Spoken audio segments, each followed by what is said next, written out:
بتقولي ايه؟ زعلانه ليه؟ ما بتعرفيش تعملي المخلل وداخلين على رمضان؟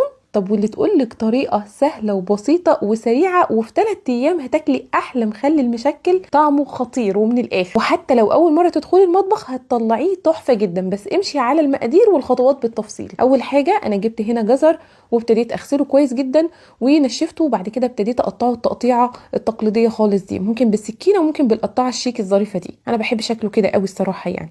هجيب مصفى وتحتها طبق وابتدي احط فيها الجزر اللي عندي. هحط 3 معالق كبار من الملح، وهسيب الجزر ده هفركه كده فركه بسيطه بس بالملح، يا دوب اوزع الملح عليه وهسيبه على جنب. حلو جدا كده.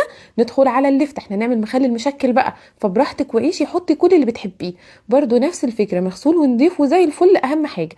وبعد كده هبتدي اقطعه كده زي ما شفتوا، زي ما قطعت الجزر، بس تقطيعه اللفت تكون كبيره شويه. هحطه برضو في مصفى تحتها طبق كبير، وهبتدي احط عليها 3 معالق من الملح. برضو هقلبه تقليبه بسيطه كده واركنه على جنب.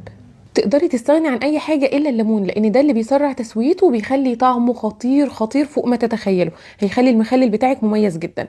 ابتديت اخد الليمون واعمل فيه 4 فتحات خفاف من فوق كده، يعني لحد نص الليمونه او قبل شويه. وبعد كده هاخده وحله فيها ميه بتغلي على النار، وانزل بالليمون بتاعي لمده 7 8 10 دقائق بالكتير قوي من بعد الغليان. زي ما انتم شايفين كده، بديله تقليبه الاول، والميه دي مفيش فيها اي حاجه يا بنات. بعد كده بطلع الليمون بتاعي بعد ما لونه بيتغير كده زي ما انتم شايفين. وما تقلقوش خالص، امشوا بس على الخطوات والله هتدعولي. ويا ريت اللي جربوا السنه اللي فاتت لما عملناه مع بعض يكتب في التعليقات النتيجه عملت ايه. المهم ان الليمون عندك يكون اصفر ما يبقاش اخضر، علشان ما يمررش الميه دي، لاننا هنستخدم الميه دي في تسويه المخلل. خرجت الليمون زي ما شفتوا كده، ومكان الليمون هنزل بالجزر اللي عندي، ايوه مكان الليمون، وما تستغربوش ولا هيمرر ولا اي حاجه، لاننا مستخدمين الليمون الكبير الاصفر اللي اصلا ما بيبقاش مر. هنديله بس يا دوب دقيقه على النار اقل كمان، وبعد كده هنخرجه، يعني يا دوب ينزل كده. عدي 30 ثانيه وروحي مخرجه. نفس الفكره بالظبط بالنسبه لللفت، هننزله مكان الجزر بعد ما شلناه، وبعد كده برده اقل من دقيقه ونروح جايين مطلعينه في مصفى. بس كده بمنتهى البساطه، ده بيسرع جدا عمليه التخليل عندي. انت كده هاتي صينيه كبيره وابداي حطي عليها اللفت والجزر بسرعه كده علشان يبرد، احنا مش عايزينه يفضل محتفظ بالحراره.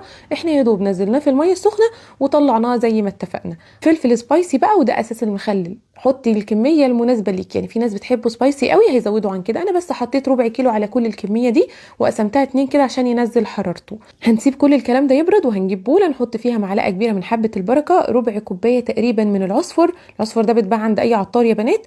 وهبتدي اعصر عليه عصير ليمونتين 3 كده. ليمون عادي، مش الليمون اللي احنا سلقينه، ليمون عادي خالص.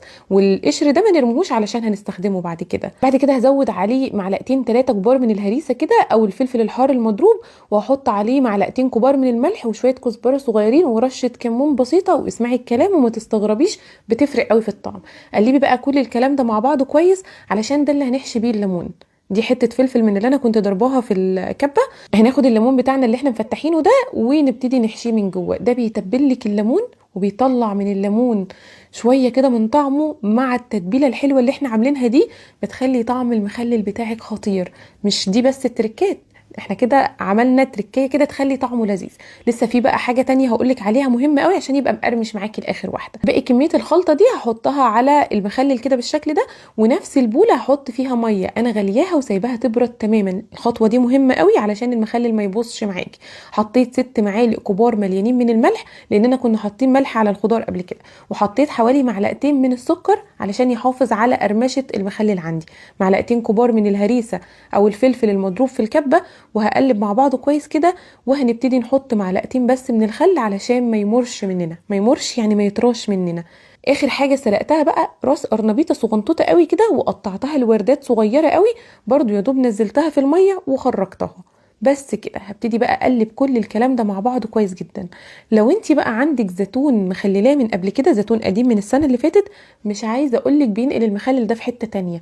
ما عندكيش وعندك جايباه جاهز من بره، ماشي. ما عندكيش خالص مش مشكله. بس كده انت بتكوني عملتي ميكس مخلل، حطيتي كمان زيتون، وفي نفس الوقت الزيتون ده هيخلي المخلل يجي معاكي بسرعه. بس لو مش موجود برضو مفيش مشكله خالص. وحطيت كمان ورقتين لورا، وهبتدي اشيله بقى واحطه في البرطمان بتاعي. البرطمان بتاعنا يكون متعقم، لازم يكون متعقم علشان المخلل بتاعك ما يبوظش معاكي.